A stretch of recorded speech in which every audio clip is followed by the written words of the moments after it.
Now, a couple months ago, I did cover Carl Smitty Smith, and a lot of people was in the comments wanted to know like details on how he used to burn people, like when he used to go out of town and sell the fake bricks and everything. So tonight, that's what we're gonna talk about. I'm gonna break it down for y'all. So let's get right into it. Now, Carl Smitty Smith, he wasn't your typical street hustler.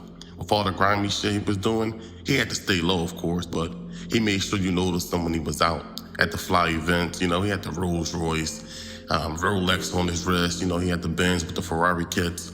So when he drive by, of course, it turned heads. He was heavy a part of the slab culture. He looked like a man with power. How he moved like a ghost. In the streets of Houston, everybody knew his name, but very few people knew how he got his money. And that's because Smitty, he didn't play the game like everyone else. He had his own rules. He robbed plugs, sold fake bricks, and set up his own clients, and still managed to stay untouched for nearly a decade. So in this video, we're gonna talk about what he did and break down how he was able to get away with it. Now, the first thing Smitty mastered was perception. In the streets, image is everything. And Smitty made his image bulletproof. He dressed like he had big connections. He dressed like a boss. He talked like a man that was touching millions and kept himself surrounded by women, celebrities, and people of power. He didn't just look the par, he was the par, at least in public. That image was his protection. Most people never questioned him because, in their minds, he had no reason to be grimy. Like, who would suspect a man pulling up in Bentleys and Benzes and Rolls Royces to burn off on a plug? That was Smitty's secret weapon. He built an empire off of assumptions. Being an outsider in other cities played to Smitty's advantage. In Austin, Dallas, he wasn't some known rival or local trapper. He didn't have deep files or street beef on him. He moved like a mystery.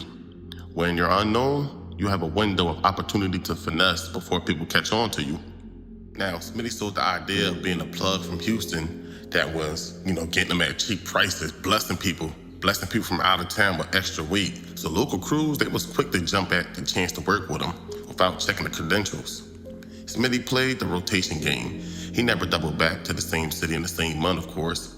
He hit Austin in July, Dallas in September, maybe Fort Worth in between, but never gave buyers the chance to plot or link up stories.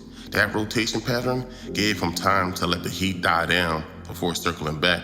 And when he came back, it was usually with a new name, new face, and a new line. See, Smitty was slick enough to never build long-term expectations. He presented everything as a one-time move.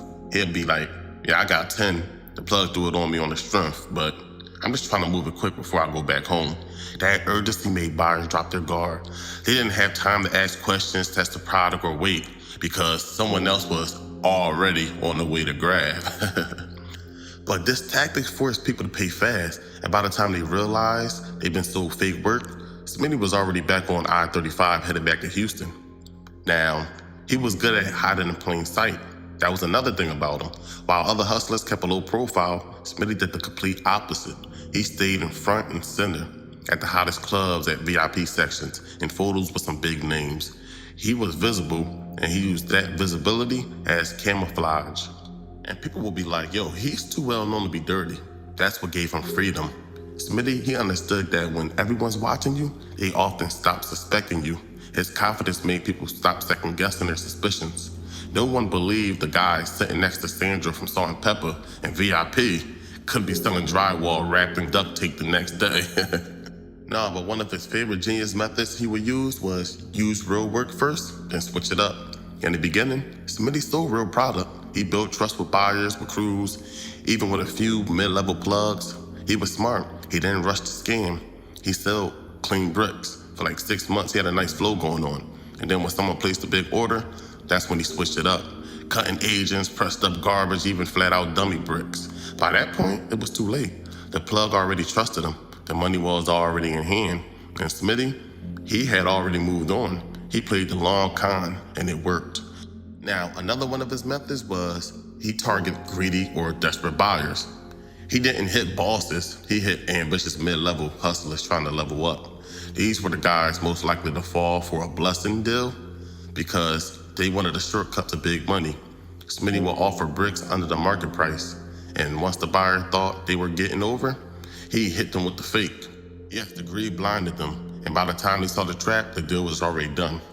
But Smitty didn't just rely on finesse. He used fear too. Word on the street, was if you crossed him or came at him sideways, you might get lined up. Whether it was true or not, Smitty let the streets run with the rumors. He didn't have to put in work himself. He just had to let people think he would. I mean, he did put in some work, but anyway, a few people went missing, a couple bodies turned up. Whether it was him or someone else, it was still his crew. It didn't matter. People associated his name with the setups and retaliation, and that kept them safe. Reputation is everything in the underworld, and Smitty's was lethal. He was backed by some serious people that gave him an era of danger.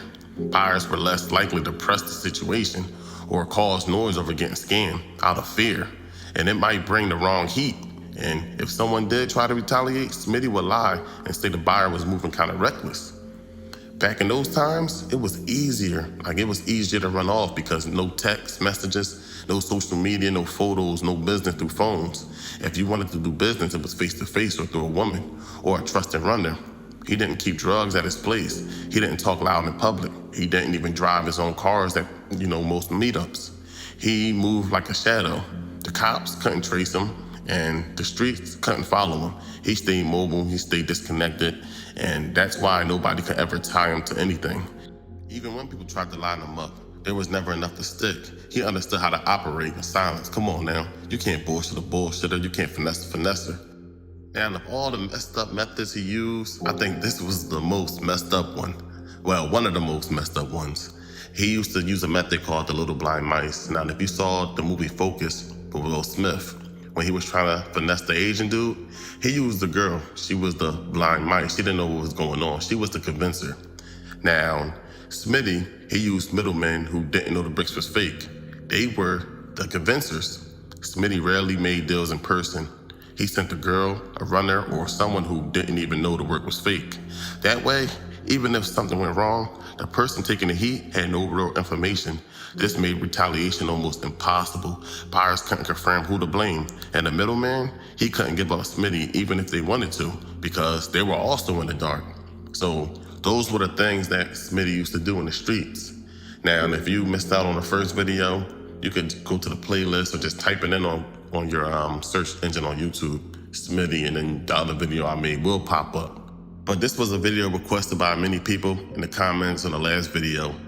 They wanted to know how he was getting away with it. They wanted me to break it down in detail, so here it goes. So all y'all gotta do is hit the like button, return the love, hit the comments, get involved, subscribe if you're new, turn the notifications on, and check out the Patreon, man. Become an upper echelon member. Check out the Patreon for exclusive content. We got some good shit on there. But that's it for tonight. Y'all take care. Y'all take it easy. I'm out.